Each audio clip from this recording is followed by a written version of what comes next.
4 তারিখ থেকে বঙ্গে শুরু হয়েছে এসআইআর শুরু হতেই ফের মৃত্যুর খবর। পূর্ব মেদিনীপুরের রামনগরের কাঁটাবনি গ্রামের বাসিন্দা শেখ সিরাজউদ্দিন বহুদিন ধরেই দেশের বাইরে ছিলেন।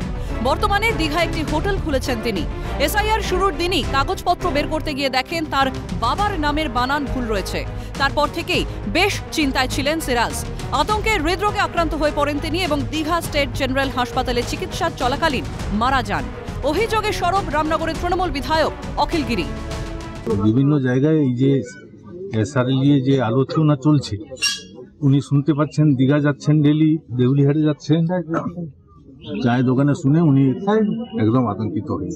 এটা এই যে এসআইআর নিয়ে যে আতঙ্কটা মানুষের মধ্যে আজকাল ছড়িয়েছে, সেই আতঙ্কের জোরে উনি সেখানে অসুস্থ হয়ে পড়েন। তার বাবার নামটা একটা জায়গায় ভুল হয়ে গেছে, সেটা সংশোধন করার উপায় ছিল, কিন্তু সেক্ষেত্রে তিনি সেই আতঙ্কে ভুগে তিনি সেখানে রোগ হয়ে হার্ট অ্যাটাক হয়ে যায়।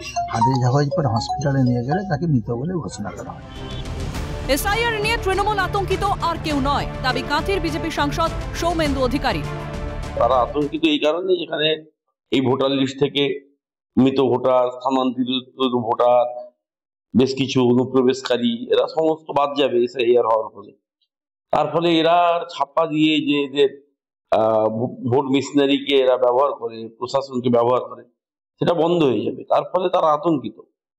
কোনো মানুষ কোথাও কেউ এসআইআর এর আতঙ্কিত নয়, এটা একেবারে সম্পূর্ণ গুজব চলছে। তৃণমূল লাশের রাজনীতি করতে এসেছে, দাবি কাঁথির সাংগঠনিক জেলার বিজেপি সভাপতি। আর তৃণমূল তো ক্ষমতায় এসছে লাশের রাজনীতি করে। বাড়ি বাড়ি খোঁজার পরিবর্তে হসপিটালগুলোর দিকে নজর দিন। প্রতিদিন কিছু কিছু লোক মারা যাচ্ছে, সেগুলোকে নিয়ে তাদের পরিবারের কাউকে দিয়ে বাঁ হাতে ডান হাতে সুইসাইড নোট লিখান, দিয়ে আবার লাশের রাজনীতি করতে থাকে। তৃণমূল মিথ্যাচারের রাজনীতি করে না, এইসব বিজেপির কালচার, দাবি পূর্ব মেদিনীপুর জেলা পরিষদের সভাধিপতি উত্তম বারিকের। তৃণমূল কখনো মিথ্যাচারের রাজনীতি করে না, তৃণমূল কখনো ধাপ্পা ধোকার রাজনীতি করে না। ভারতীয় জনতা পার্টি এই কালচারে অভ্যস্ত। প্রশাসনিকভাবে আমরা খোঁজ খবর নিচ্ছি, বাড়ির লোকের সাথে প্রশাসন যোগাযোগ করছে। মরে যাওয়ার পেছনে কারণ কি, কারণ জানলে আমরা নিশ্চিতভাবে আপনাদেরকে জানিয়ে দেব। এসআইআর লাগু হতেই রাজ্যে একের পর এক মৃত্যুর অভিযোগ। এই ঘটনা যদি প্রতিনিয়ত ঘটতেই থাকে, তাহলে সেই দায় কার? নাকি রাজনীতির অন্তরালে ঢাকা পড়ে যাবে সেই দায়? পূর্ব মেদিনীপুর থেকে বিনোদ মণ্ডলের রিপোর্ট, ক্যালকাটা নিউজ।